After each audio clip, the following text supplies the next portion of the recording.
Yeah, hello and welcome to another update video about Ethereum. Just quick update, nothing really changed since the last update. We've rallied into the specified resistance area. So the price has arrived at the next pivotal juncture, key juncture here on the chart.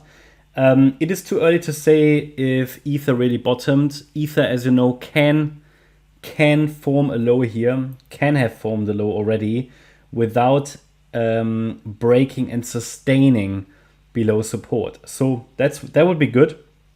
I mean, if Ether could really bottom here in this region, not break support on a sustained basis, and we have our count unchanged, that this is a wave 4 correction, finished here. Okay, maybe one more low, then we might at some point call it a sustained break. But at the moment, I don't think we can call that a sustained break of the 50% retracement level. We can still call that an A, B, C structure. If it formed a low already, it would be a W, X, Y. Earliest evidence that a low is in would be a break above micro resistance, which is at $3,168, okay? So we have two counts, one you could say short-term bearish, one short-term bullish. What's the key level that distinguishes between the two? Well, it's 3,168. No, is it 68? 1 second. Yeah, 68. And it's all about, okay, is it an A, B, C, or is it a W, X, Y? Obviously, we won't know the answer. The market will have to tell us. It's literally just about, okay, is the low in or not?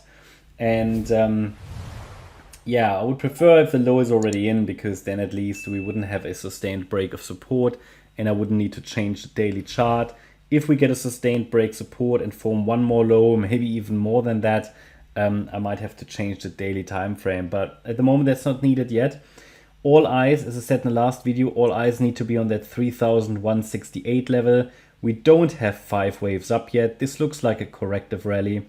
But that doesn't mean it couldn't start the next move up, because bear in mind, the next move up is, where are we? It's a fifth wave. Here, it's a fifth wave. And if it's a fifth wave, it could be an ending diagonal. So we are not necessarily looking for 5 waves to the upside to determine that a low is in.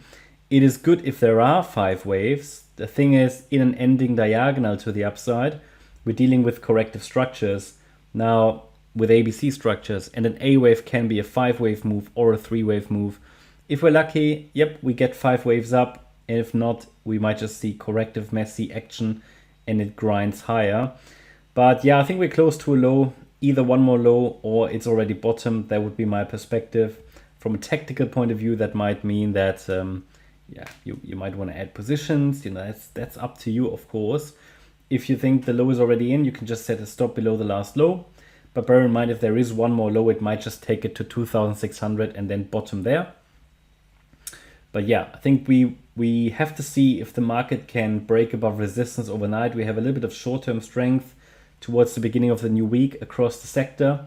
Bitcoin is also in resistance, but I'm not sure that, I don't think a resistance level has been broken yet. If it does, it's the same story. A sustained break above 3,168 will increase probabilities that the low is already in. And then if that is the case, then we can explore the idea whether some kind of a larger corrective structure is forming. But really, it would then be good if the low is in. It's been a very, very messy correction, a very difficult correction. I think we're all happy when it's finally over.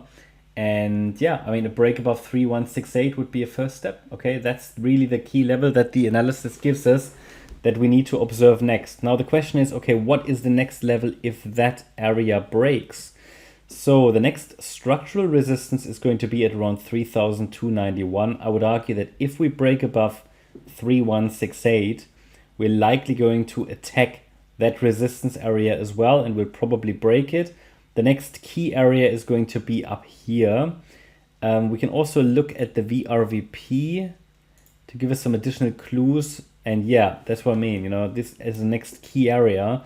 The point of control is here at 3,515 pretty much.